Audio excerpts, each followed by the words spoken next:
You know, it's almost comical, isn't it? The way people can look right through you, or worse, look at you and see only what they expect. An apron, a tray in hand. Suddenly that's the sum total of who you are. They don't see the late nights hunched over syntax trees and machine learning algorithms, the dreams you're wrestling into a thesis, the quiet fire you're trying to keep alive. They just see the help. And Charleston's humidity, man, it clings to you. Doesn't care if your linen suit costs $3,000 or $300. It's a great leveler, that heat. But step inside a place like the Bel Air Club, and suddenly, all those levels reassert themselves, sharp and clear. The air inside the Bel Air Club always hit me first. Cool, almost unnaturally so, a stark contrast to the thick, wet blanket of Charleston summer I'd just walked through. It was always polished to perfection in here, every surface gleaming, every scent meticulously curated. Today it was faintly of bergamot and citrus, a clean, expensive smell designed to soothe and impress. The hush of moneyed voices filled the space, a low, continuous hum like white noise, the kind that makes you lower your own voice instinctively, even if you're just confirming a drink order. I'd been working brunches here on Sundays for the last 7 months, ever since I'd had to cut my hours at the university library to really focus on my thesis. Computational linguistics, it's a world away from crab toast and blood orange mimosas, but the mimosas paid the rent, or at least part of it. My uniform shirt, a crisp white, was starting to show its age, slightly faded near the collar no matter how carefully I washed it. And my glasses, the ones I needed to decipher the complex academic papers and the equally complex social cues of this place, they always seemed to need cleaning, a constant, faint dark ring a testament to long hours and probably too much cheap coffee. I tried to carry myself with a certain stillness, a composure. Maybe it was a defense mechanism.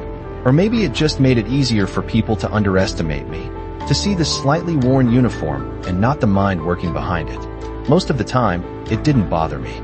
Or rather, I didn't let it. Today, though, today felt different. There was a tension in the air that even the bergamot couldn't quite mask. Astrid Penbrook. I knew the name, of course. Founder and CEO of a blockchain security firm called Nexera. Big news in the tech world, even filtering down to grad students like me who followed the industry. She'd claimed her spot at one of the long outdoor tables, strategically positioned under a cream-colored parasol, a queen holding court. Everything about her screamed calculation. Her watch, a platinum Nomos, caught the light, a subtle, blinding flash, every time she lifted her arm to brush her silvery blonde bob away from her face. It was a gesture so practiced, it was almost theatrical. Her confidence was a fortress, her posture impeccable even in the sweltering heat that hadn't quite been banished from the patio. And her laugh, it was a perfectly modulated chime, deployed at strategic intervals, rarely reaching her eyes. Even her fake laugh was an instrument of power. Around her sat a curated blend of Charleston's new money tech scene and, I guessed, some out-of-town heavy hitters. Tech venture capitalists with predatory smiles, 2 logistics CEOs looking like they owned the port, and a crypto influencer whose teeth were so suspiciously perfect they looked like they'd been minted. They weren't here to enjoy the crab toast and blood orange mimosas. That much was clear. They were here to size each other up, to network, to deal. This was a battlefield disguised as a brunch. Astrid played the room like a well-rehearsed keynote. Quick jokes that landed just right, subtle jabs that left a sting only the target would feel, the occasional story that positioned her as both brilliant and, of course, tragically misunderstood. It was a performance, and I was just part of the scenery, the guy who refilled water glasses and cleared plates. My moment, if you could call it that, began with a latte. I'd adjusted the tray against my forearm, the weight familiar, and approached her table from the side. I'd been working brunches here on Sundays for 7 months, ever since I'd had to cut my hours at the university library to focus on my thesis. My thesis on cross-lingual information retrieval, to be exact. The irony wasn't lost on me, serving people who likely wouldn't give my academic work a second glance. My uniform shirt, as I said, was slightly faded near the collar, a small detail that probably cemented their assumptions. The dark ring around my glasses, another telltale sign of a student, not a peer. But I carried myself with a stillness, a quiet dignity that I hoped spoke louder than my attire. Sometimes, though, that stillness just made people underestimate me even more. Apologies for the delay, I said calmly, placing Astrid's latte down in front of her. There was a brief stall with the espresso line. I appreciate your patience. Astrid didn't look up right away. She let the silence hang, a deliberate pause long enough for everyone at the table to notice it, to register her importance, her power to make even the service staff wait on her acknowledgement. Then, she glanced at him, a flicker of a smile playing on her lips, the kind that wasn't really a smile at all. It was the kind that says, "You're not worth the breath it would take to respond properly." "Well, good thing you're not the one coding nuclear launch systems, huh?" she said, her voice light enough to sound like a joke to the untrained ear, but sharp enough to sting. I felt a familiar tightening in my chest, the dull ache of being dismissed, of being reduced to a stereotype. It was a feeling I knew well, one that had shadowed me through too many classrooms, too many interviews, too many rooms where my presence was tolerated but my intellect was an unwelcome surprise. A few people around the table chuckled under their breath, not at the joke itself, I suspected, but at the power behind it, the casual cruelty of her remark. I just gave a polite nod, the kind I'd perfected over months of serving the entitled and the oblivious, and turned a step away. Back to the shadows, back to being invisible. "Wait," Astrid added, holding up her hand like she was swatting an invisible, yet incredibly irritating, fly. My shoulders tensed. Here it comes, I thought. The complaint about the latte art, the temperature, the very existence of foam. "Could you make sense of this?" she asked, and I saw her point at a crumpled slip of paper on the table. My eyes followed her gesture. The paper looked like it had been passed around, a clandestine note in a den of corporate intrigue. It had been passed to her by Dieter Wenz, the narrator in my head supplied, though at the time, all I saw was a foreign-looking script. Dieter, a visiting fintech executive from Antwerp, a man whose expensive suit and even more expensive watch marked him as a serious player. Dieter wrote this, Astrid continued, a glint of amusement in her eyes. But no one here speaks whatever this is. Dutch, maybe. She said it with a little grin toward her peers, a shared joke at the expense of the uncultured. My mind raced. Dutch. I knew Dutch. My thesis work involved several Germanic languages. But why me? Why now? This felt like a test, a public display of her perceived superiority. I don't know, Kian, she said, her voice dripping with mock curiosity, drawing out my name as if it were an exotic, slightly amusing specimen. If you're so smart, then translate it. That got a louder laugh from the table. Someone even muttered, "Oof," the way people do when a punch lands harder than expected, and they're not sure if they should wince or applaud. The sound grated on my nerves. It wasn't just the condescension. It was the assumption that my intelligence was a party trick, something to be trotted out for their amusement. The assumption that because I served them, I couldn't possibly possess any other skill, any other knowledge. I looked at the paper. My expression didn't shift, didn't even flicker. Years of practice, I suppose, in keeping the storm inside from showing on the surface. I took a slow breath, centering myself. This wasn't about her, or her petty games. This was about the language. This was about what I knew. Of course, I said, my voice as calm, and even as I could make it, the same tone I'd used to explain the espresso delay just moments before. I picked up the crumpled note. The paper was thin, almost translucent, the ink a faded blue. The handwriting was hurried, angular. It was indeed Dutch. I read the note quietly to myself first, deciphering the scrawl, the nuances of the phrasing. It was a short message, something about a cross-border data contract, a potential snag, a request for a discreet meeting. Standard corporate stuff, but the language itself was precise, formal. Then, I looked up, met Dieter Wenz's gaze for a fleeting second, and then addressed the table, or rather, Astrid. I began to read it aloud in Dutch, focusing on the pronunciation, making sure each syllable was clear, each intonation correct. My pronunciation was so precise that Dieter, the guest who'd written it, actually straightened in his chair, a flicker of surprise, then respect, in his eyes. I could feel the shift at the table, the faint rustle of unease, the sudden, focused attention. The laughter had died. Then, I followed with an English translation, smooth, professional. And because I couldn't resist, because a part of me, the academic, the linguist, needed to, I paused briefly to explain a fine point. A more appropriate verb here, I said, pointing to a specific word in the note, considering the context of a cross-border data contract, would have been bejelighten rather than lightened. It was a small correction, almost pedantic, but it was accurate. It was a detail that someone who truly understood the language and the context would know. There was no arrogance in my voice, no raised inflection. Just fact. The table went quiet. Utterly, profoundly quiet. The kind of quiet that hums with unspoken thoughts. Dieter looked genuinely impressed, his eyebrows raised, a slow nod of acknowledgement. Astrid blinked, a little too slowly, her carefully constructed composure wavering for a fraction of a second. But Kian, well, I didn't wait around for applause, or for her to recover. I returned the note to the table, gave a courteous nod to Dieter, and walked back toward the kitchen entrance with the same unbothered pace I'd had all morning.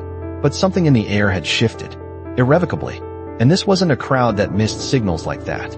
Astrid picked up her latte, and I could see from the corner of my eye that her fingers were tightening slightly around the cup's edge, as if it had personally betrayed her. The others at the table glanced between her and my retreating figure, their silence speaking more than words ever could. The power dynamic, for that brief, shining moment, had tilted.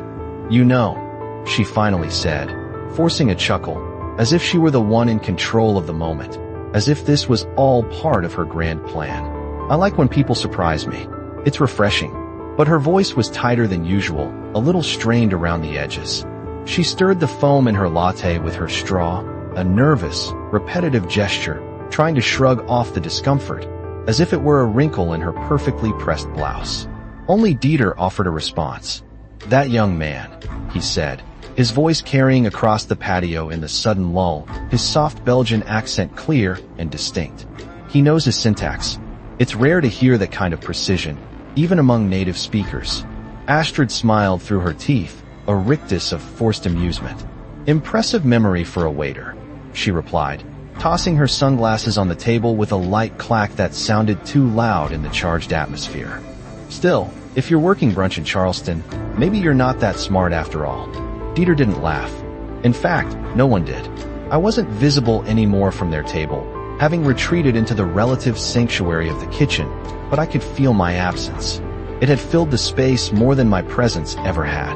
Astrid shifted again, and I imagined her glancing down at her Rolex, a nervous habit. She was already thinking about her next move, how to reassert herself, how to steer the narrative back into her hands. "Let's pivot," she said to the group, her voice a little too bright. "What's everyone's take on the Florida legislation affecting data ownership? We are restructuring a piece of our infrastructure in Tallahassee, and sorry," Dieter interrupted, holding up a hand politely, "but I'm curious. What's the name of that university again? The one he mentioned?" A woman across from him, Lila Hart from Nova North Ventures, a name I'd seen on a few tech blogs, spoke up. "Clark Atlanta, I think. It's a decent program. They've been publishing some solid work lately." Astrid exhaled through her nose, a small, sharp sound, just enough to be heard. "Sure, and I'm sure their brunch etiquette class is top tier. That one did get a few laughs, but they were softer now, unsure." Lila didn't join in. I caught a glimpse of her glancing toward the kitchen door where I had disappeared. Astrid noticed, and that, I think, made her feel exposed. She leaned back, lifting her mimosa like a shield. "Let's not pretend we're all suddenly fascinated with someone's part-time waiter. This is a business brunch, not a resume fair." But her words didn't settle the room the way they usually did. Meanwhile, inside the kitchen, I leaned against the cool stainless steel counter near the prep station, just exhaling slowly. The adrenaline in my chest hadn't quite settled. My coworker, Santiago, a good guy, a lifer in the service industry who'd seen it all, raised an eyebrow from the sink where he was polishing glasses. "You good, man?" I gave a small shrug. "Yeah, just didn't think I'd be tested on Dutch syntax over lattes." My voice was steadier now. Santiago chuckled, a genuine, hearty sound that was a welcome relief. "You just made Astrid Penbrook look like she Googled how to spell her own last name." I cracked a smile then, a real one. "Wasn't trying to embarrass her." "Didn't look like you were trying anything," Santiago replied, his eyes knowing. That's what made it sting. I wiped my glasses on the hem of my apron, a habit I couldn't seem to break, and stared at the worn tile on the floor for a second. You ever get the feeling, I said, more to myself than to Santiago, some people just walk into a room assuming they're above you? Santiago didn't answer right away. He dried a glass with meticulous care. Yeah, he said finally. And sometimes they are.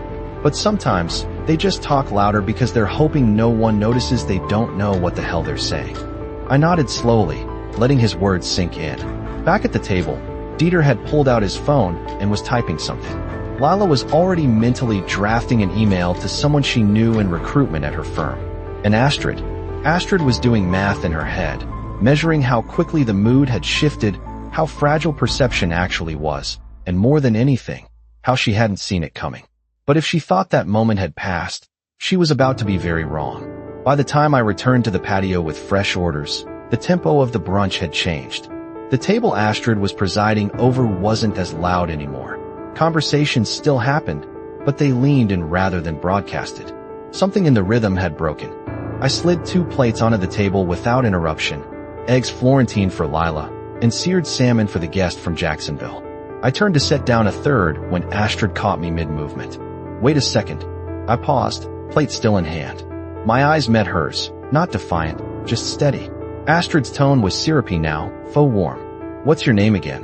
Kian, I answered. Kian Ridley. She smiled like she was hearing it for the first time. Kian. Right. So you're doing your master's, yeah? And still working tables? That's ambitious. The plate made a soft sound as it landed on the table. I do what I need to, I replied evenly.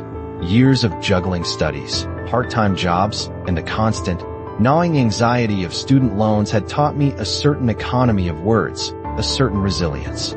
Astrid took a sip of her mimosa, cocked her head. And you're studying, what exactly? Her eyes scanned me, as if trying to find a flaw, a crack in the facade. Computational linguistics, I said. A pause.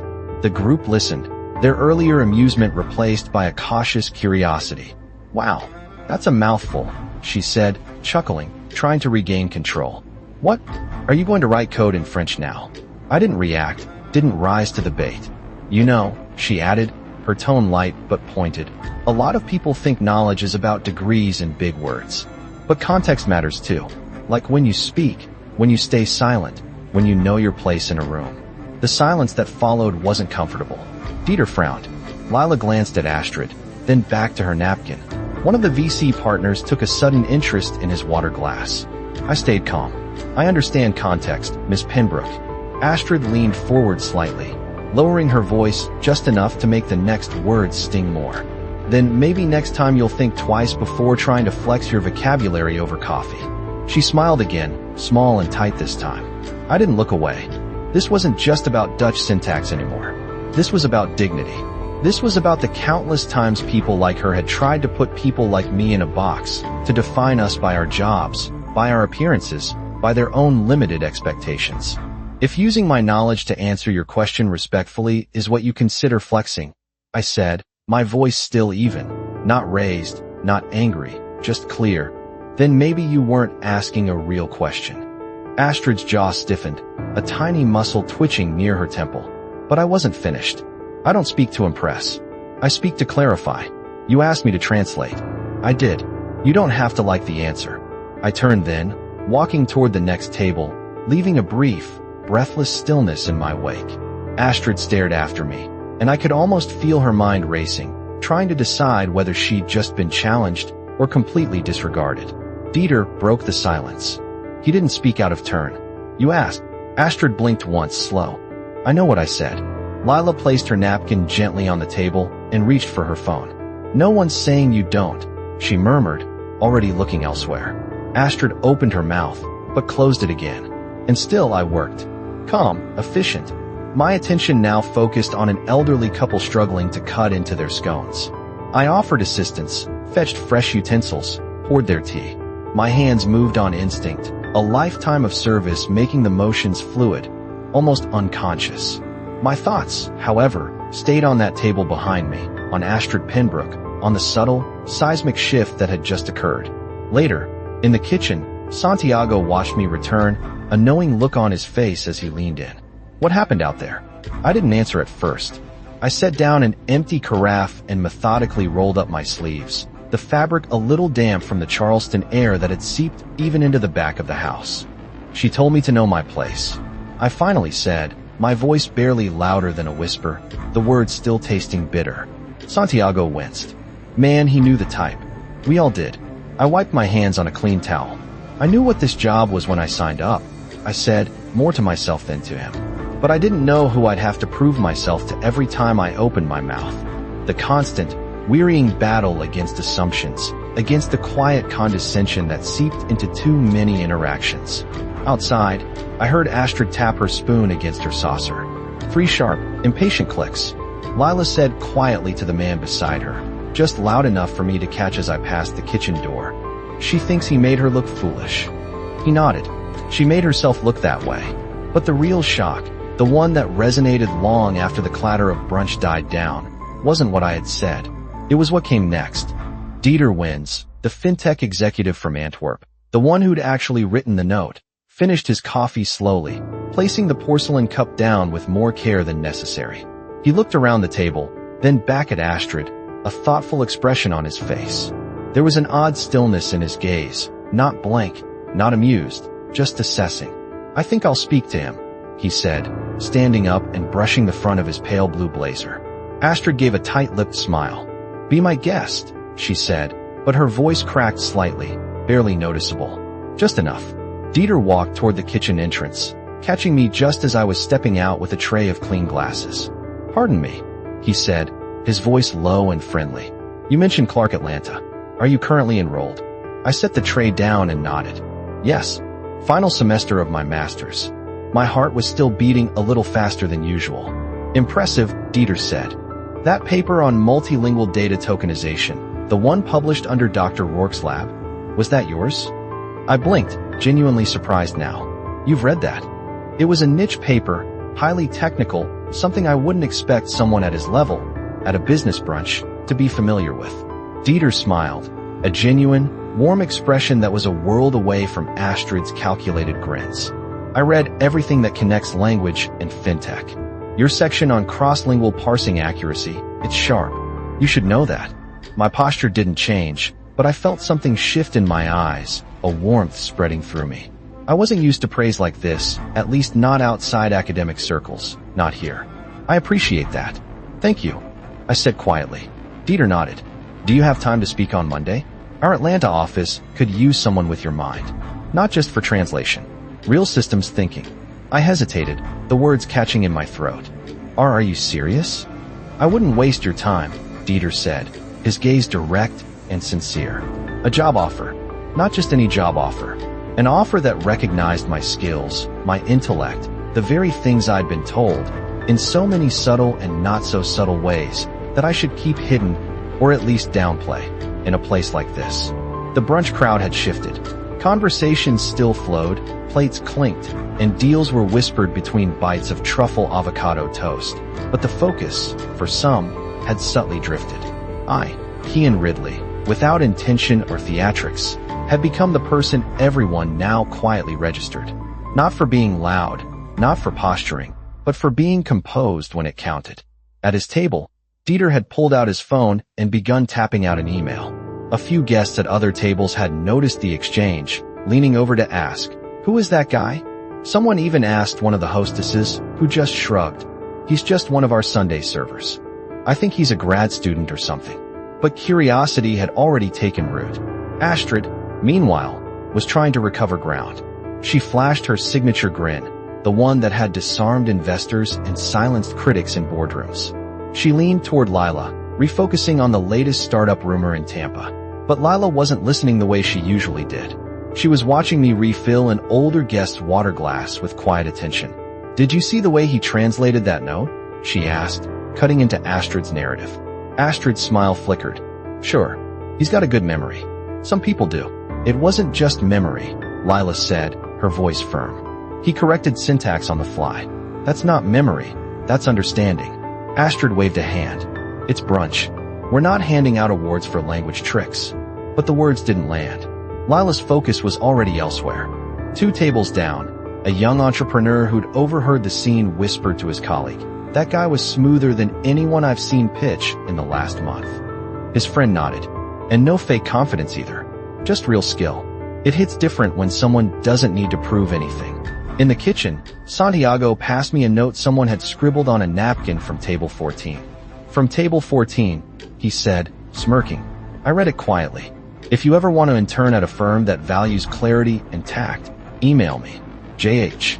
I folded it carefully and tucked it in my apron pocket. Santiago clapped me lightly on the shoulder. Never seen the room bend around one person like that before, he said. I shook my head. I didn't bend anything. Santiago laughed. Yeah, that's what made it work. Back outside, Astrid was running calculations in her mind. She was used to being the draw at any table. When she spoke, people paid attention. When she cracked a joke, people laughed, whether they found it funny or not. That's how she'd built her presence. That's how she'd won clients, negotiated terms, and built Nexera from a laptop in a shared workspace to a firm valued at $320 million. But right now, no one was watching her. No one was laughing. Can we please talk about the new Fed guidelines? She said sharply, redirecting the conversation. Later, someone mumbled, send it in the Slack. Astrid let the silence stretch, then stood up. Excuse me. I need a moment. She walked away from the table without waiting for acknowledgement, her heels clicking against the flagstone with slightly more weight than usual. Her assistant, who had stayed back near the valet with Astrid's tote, looked up as she approached. You all right? Astrid adjusted her sunglasses, voice low. I need to find out everything about that waiter. What's his last name? The assistant blinked. I think it was Ridley. Kian Ridley. Astrid's jaw worked slightly. Get me his resume. LinkedIn. Anything. You thinking of offering him something? I'm thinking, she said flatly, about controlling the story before someone else turns it into a PR moment. The assistant nodded, pulling out her phone. I'll look into it. But even as Astrid walked back to her seat, something gnawed at her. She'd spent years making sure she was never the one being observed. Yet here she was, on the outside of a moment she hadn't authored. Kian's calm had done something her power never could. It made people remember him. And Astrid wasn't done trying to get that spotlight back. Kian sat on a plastic crate in the back hallway, sipping a lukewarm bottle of water. The brunch rush was easing up, but the adrenaline in his chest hadn't quite settled. His phone buzzed in his apron pocket. A group text from his class cohort. Someone complaining about the syntax-heavy midterm questions in Professor Hargrave's class. He smiled faintly and didn't reply. This job wasn't supposed to last more than a semester, just enough to cover rent, books, and those odd expenses no one ever talks about, like the noise-canceling headphones that saved his sanity during all-night coding sessions, or the bus pass that got him to campus when his old Mazda's transmission failed. Clark Atlanta hadn't been his first choice, but it turned out to be the right one. He'd grown more in 2 years there than in all 4 years of undergrad. The professors didn't just grade, they challenged. And the program had pushed him to build things he didn't even know he was capable of. A language recognition model that could identify dialectical variants in refugee speech patterns. A plugin that helped teachers auto-translate basic commands for ESL students in rural schools. But people didn't see any of that when he brought their food. They saw the apron, the black slacks, the tired shoes. Not that he blamed them. Most of the time, it didn't bother him. Until it did. He wasn't angry at Astrid Penbrook. Not really. What he felt was harder to name. Some mix of disappointment and déjà vu. She hadn't said anything he hadn't heard before. Not the words exactly, but the tone. That careful mockery, thinly disguised as humor. The way some people asked questions they didn't really want answers to. The worst part was how it chipped away at you, quietly, persistently, like a leak behind a wall you don't notice until the whole ceiling sags. Kian rubbed his eyes and stood up. Back to the floor. Santiago met him by the swinging kitchen doors, holding out a plate. Table 10 again. They asked for you specifically. Kian took the plate and paused. What did they want? Same order. But they said they forgot to tip last time and wanted to make it right. Kian raised an eyebrow. That's a first. Santiago shrugged. You're on a roll today. Back on the patio, Kian delivered the dish. The woman at table 10, a local real estate broker, handed him a folded bill and whispered, You handled yourself with a lot more grace than I would have. Just so you know. He nodded. Thank you. That means a lot. As he turned away, he noticed Astrid watching from her seat, one elbow propped lazily on the table, her expression unreadable. For a second, he thought she might say something, but she just raised her glass and took a sip. In her mind, she was replaying that moment over and over. The smirk, the sarcasm, the translation, the silence. It had unraveled too fast for her to control. She kept telling herself it didn't matter, that she'd had worse PR moments, that this wasn't even being filmed. But something deeper was scratching at her. It wasn't just that Kian had made her look small, it was that he hadn't tried to. Later that night, after the last table cleared and the chairs were stacked, Kian walked the 10 blocks to his apartment in Avondale, his apron still folded in his backpack. He passed the same corner store where he bought coffee on weekdays, the mural on the side of the laundromat, the old gas station with the flickering, open sign. He didn't feel triumphant. Not really. He felt grounded. Sometimes the most powerful thing you can do is refuse to shrink just because someone else expects you to. But while Kian was finally catching his breath, Astrid was already planning her next move. Monday morning came fast. Kian sat at his desk in the campus library, a worn Lenovo humming beside a stack of books on syntax theory. He had slept maybe 5 hours, but his mind was alert. His phone vibrated once, an email notification. Subject line, follow-up from brunch, Charleston. He clicked it open. It was from Dieter. Kian, I meant what I said. Your insight was sharp, and your presence even sharper. I've already spoken to our Atlanta office. Let's set up a preliminary meeting this Friday noon.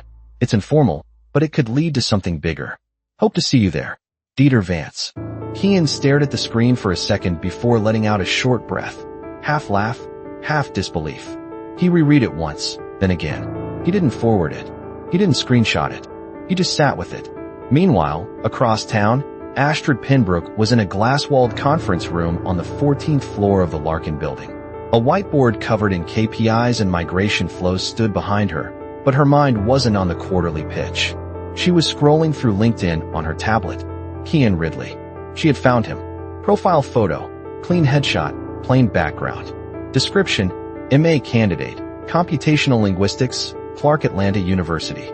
His work history included 3 research assistant positions, a fellowship from a nonprofit tech incubator, and his current part-time job, service associate, Bel Air Club. Astrid read it twice, then checked his list of publications, then his GitHub. No fluff, no personal blog, just work. She reached for her phone and called Lillian Groves, her PR consultant. Lil, you got a second? For you? Always. I need you to do some background support on a potential hire. Name's Kian Ridley. Yeah, with AK. I want to make sure if this kid starts making waves, we're not blindsided. There was a pause on the line. Wait, is this about the brunch? Astrid didn't answer. Because Lila's been telling everyone about him. By the way, Lillian continued. Word spreading fast. Some folks at Nova North think he's a natural speaker. There's talk he might get picked up for one of those startup pitch events. Astrid closed her eyes briefly. Just flag anything I should know. All right, sure. But Astrid, Lillian added, whatever that was, you might want to consider letting it go. This might not be the headline you think it is.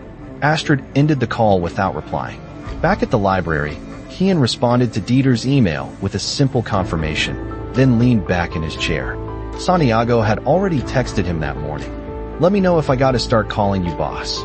It wasn't a job offer yet, but it was the kind of meeting that opened doors. And Kian had spent too long standing in hallways, pretending not to knock. That afternoon, after his final seminar, Kian stopped at the Bel Air Club to pick up his check.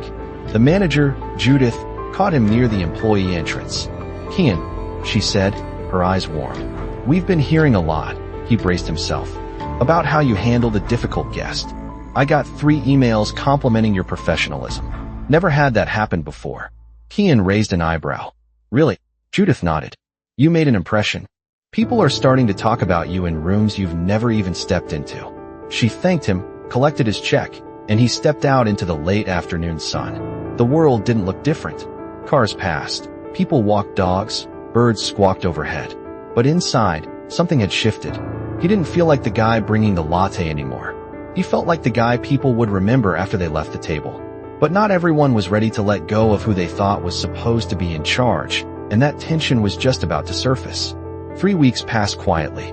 No press releases, no public apologies, no headlines. Just slow, deliberate shifts in conversation. Kian had started working remotely, part-time, with Vins Global. Nothing flashy, mostly back-end work, refining some of their machine learning models for multilingual search optimization. But the tone of every meeting he attended was different. People addressed him with real curiosity. They asked questions and waited for his input. They didn't assume he needed to be handheld or tested. And when he spoke, they listened. He hadn't left the Bel Air Club just yet. He didn't want to walk out like he was escaping something. No, he'd do it right. 2 weeks' notice, proper farewell. He'd promised Judith he'd train the new guy. That still mattered to him. One Wednesday morning, as he was prepping for a late shift, an email popped up in his inbox. A formal offer letter from Vince Global. Full-time. Hybrid position. Benefits. Starting salary almost triple what he'd made in the last year. He read it twice, then stood up, walked to the window of his tiny apartment, and just let the silence settle. No cheering, no fist pump. Just the quiet weight of a door that had finally opened wide enough for him to walk through without squeezing his shoulders. Down the road, in a glass-paneled office on the top floor of Nexera HQ, Astrid sat at her desk, staring at the final draft of a blog post her PR team had ghostwritten. Lessons in listening. Why true leadership starts with humility. Her face was unreadable as she scrolled through it. She didn't like how it sounded, too polished, too sanitized. But she also knew why they had written it. The story about the brunch hadn't gone viral in the typical sense. It hadn't trended. But it had traveled. Whispers at board meetings. Subtle shade in interviews. One VC casually mentioned they were avoiding founders who forget that good ideas don't always come with a title. Another passed on a proposal she pitched, citing cultural tone concerns. No one said her name directly. But she knew. What really ate at her wasn't the fallout. It was the way she'd lost control of her image. She'd built a reputation on poise and precision, and all it took was a 2-minute exchange and a kid with wire-rimmed glasses to show people something she couldn't unshow. Astrid didn't hate Kian, not exactly. She hated that he hadn't done anything wrong. He hadn't shouted. He hadn't embarrassed her on purpose. He hadn't used the moment to take a jab back. He'd just told the truth, and trusted that the truth could stand on its own. That was the part she couldn't spin. Back in Avondale, Kian turned in his apron that Friday. Judith gave him a small card signed by the team and a $50 gift certificate to a downtown restaurant he'd never been able to afford while working weekends. Santiago clapped him on the back and told him to buy a shirt with buttons for his new job. Man. Kian smiled, hugged him, and promised to stay in touch. On his walk home, he passed the laundromat mural again. But this time, he stopped to look. It was a spray-painted portrait of a black jazz saxophonist, head tilted back, eyes closed, mid-note. Someone had written above it in white paint, "They'll hear you even if they pretend not to." He stood there for a moment, just breathing. Later that evening, he opened his laptop, accepted the offer, and closed the tab without fanfare. Across town, Astrid sat alone in her apartment, staring at the blinking cursor in a blank email draft. She'd typed and deleted the same sentence 4 times. Kian, I've been thinking a lot about what happened. She never finished it. Maybe she would one day. But for now, the lesson was hers to carry. But before you walk away from someone, maybe ask yourself, what would it cost you to treat them like they mattered? Because sometimes, the people we ignore become the ones we answer to. There are stories that end with applause, big moments, standing ovations, cameras flashing. My story, well, it didn't need any of that. It ended the way real shifts do, quietly, with dignity. In rooms people didn't expect me to be in, at tables where no one had saved me a seat, but where my words made everyone stop and rethink who belonged. By the end of the month, I had moved into a shared townhouse closer to my new office. The place was nothing fancy, worn carpet, a bathroom that needed new tiles, but it had windows that let in good light, and a view of the park where I liked to sit and read. I'd already started mentoring a few undergrads through a program at my old department. Some of them worked side jobs too, some in retail, some doing delivery, and I made sure they knew their value wasn't tied to the apron or name tag they wore. Be ready, I told one student. People will measure you by the wrong scale. Don't waste your time shrinking to fit it. Meanwhile, Astrid carried on. Nexera kept moving. She gave speeches, held investor calls, and posted polished photos of her latest tech summits. Outwardly, nothing had changed, but the way people looked at her had. Not always directly, but in meetings, she noticed how some colleagues paused before laughing too quickly, How younger associates avoided volunteering thoughts when she was in the room, not out of fear, but out of distance. Respect, once freely offered, now came slower, conditional, watched. That moment at brunch had not ruined her, but it had marked her. And sometimes, being marked quietly is more lasting than being shouted down. One night, scrolling through LinkedIn on her couch, she saw I had updated my profile. Multilingual NLP analyst, Vins Global. She clicked the link, read the summary, focused on bridging the gap between real people and the systems that serve them. Still learning, always listening. Astrid stared at the words. No bitterness, no sarcasm, no mention of her. I had moved on. She hadn't. And that, more than anything, was the real wound. Somewhere else, in a coffee shop near campus, I was helping a friend rehearse a research pitch for an upcoming tech conference. I wasn't presenting. I just liked being the guy who helped others shine. That had always been the plan. Show up, stay ready, stay real. I didn't care about revenge. I cared about progress. And sometimes, the best kind of power isn't loud. It's the kind that doesn't flinch when someone tries to talk over you. The kind that stands steady when someone tests you in front of a crowd. Because no matter how smart someone thinks they are, respect isn't something you demand. It's something you show. And eventually, it's what decides who people follow and who they forget. So maybe next time you're at a table and someone delivers your coffee a little late, ask their name. Look them in the eye. Speak like they matter. Because they just might be carrying more than a tray.